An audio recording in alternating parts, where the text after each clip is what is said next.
dumating.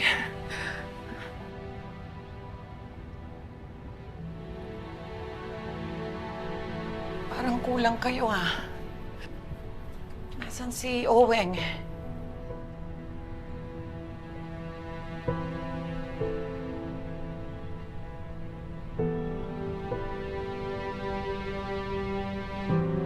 Saan si Oweng?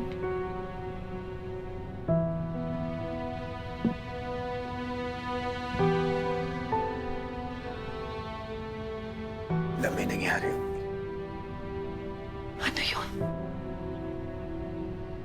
Anong nangyari? May nangyari akong masama kay Owen. Pero hindi ko sinasadya lang. Hindi ko gusto yung nangyari. Namatay na po si Owen. Diyos ko.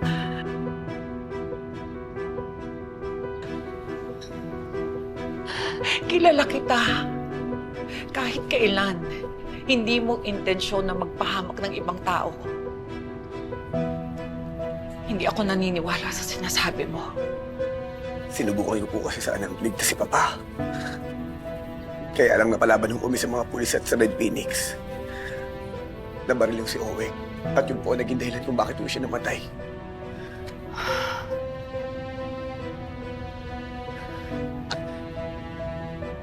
Nakikiramay ako sa inyo. Nakikiramay ako sa iyo, Tangkol. Alam ko kung gaano mo minahal si Oweng. Bata pa lang kayo, magkakasama na kayo. At bilib ako sa kanya bilang isang kaibigan dahil binis niya ang buhay niya para sa iyo. Alam ko na hinding-hindi mo siya makakalimutan. Dadalhin natin ang pangalan at alaala niya sa lahat ng ating laban.